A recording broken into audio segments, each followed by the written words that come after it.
everyone, it's Adrian Wutzke. So today I'll be talking about bigots, ignorance, and hate, which everyone else has been talking about this week as well.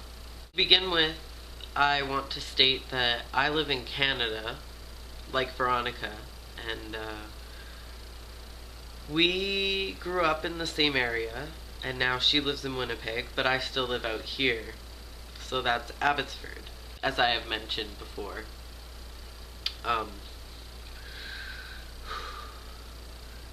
I do realize that a lot of people have different experiences with this, and I am also very lucky to not have faced as much discrimination as many other people have in the transgender community, as well as the LGBTQ community.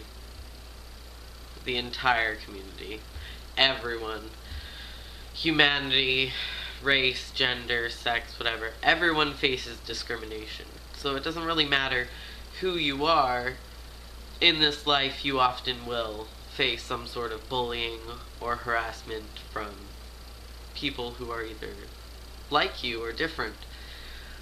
I tend to believe that it comes from jealousy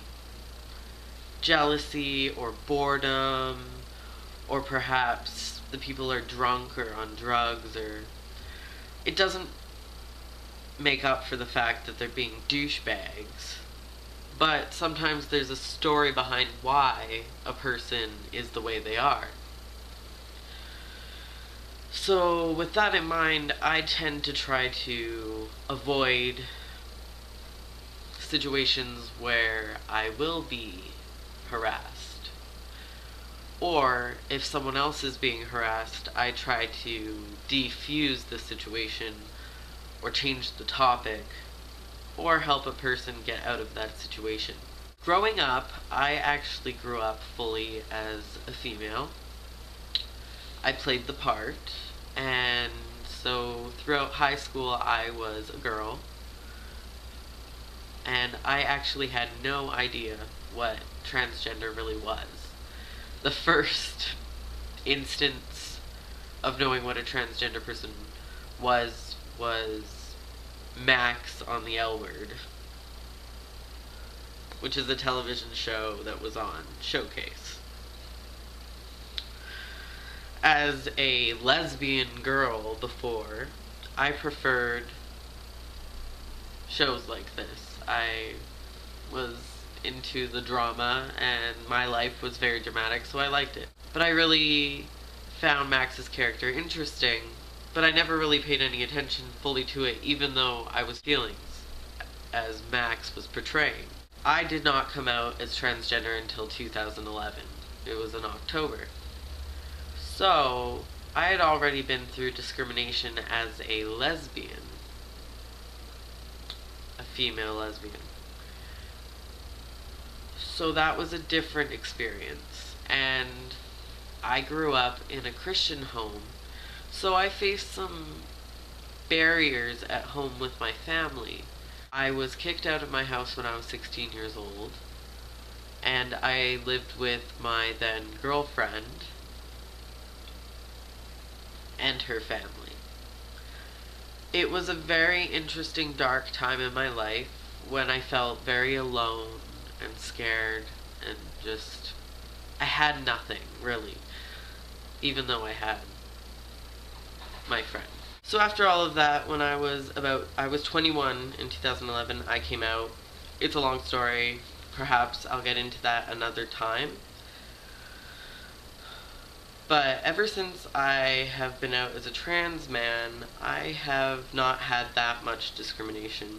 I've had a few people call me the T word, and I'll admit that a year ago I was on a radio station called The Fox in Vancouver, and I used the T word quite a bit, and I even called myself T. Adrian.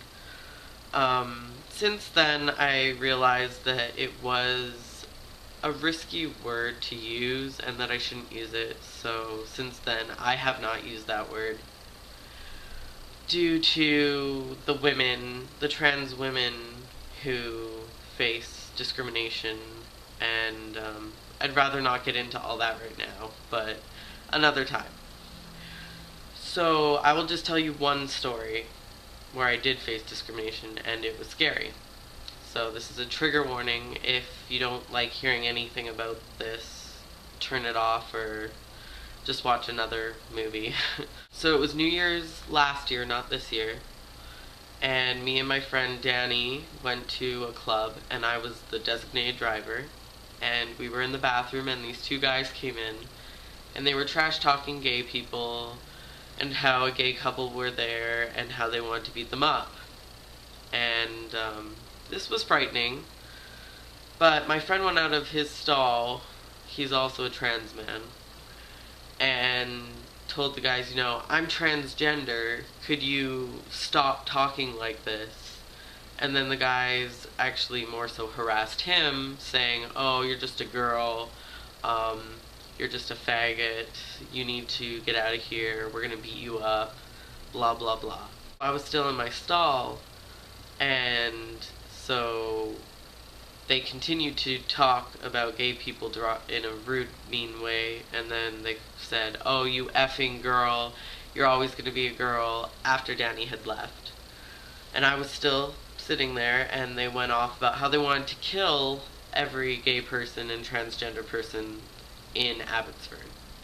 So that was terrifying, and they were drunk or something, and they tried to come into my stall, and I just held up the door because it wouldn't lock, and I was freaking out, like, terrified. Don't come in my stall. I don't want to get beat up. And that was my closest run-in with real harassment in that context.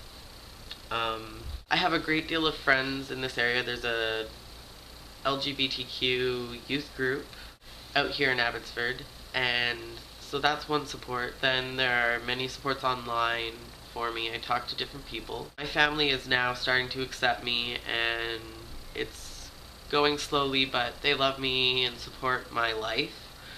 So that's number one. Whenever I've faced any harassment in any way, I tend to make videos or write a song or write about it, just journal or talk to different people. I see a psychiatrist, and I have seen counselors all throughout my life who have helped me through different struggles.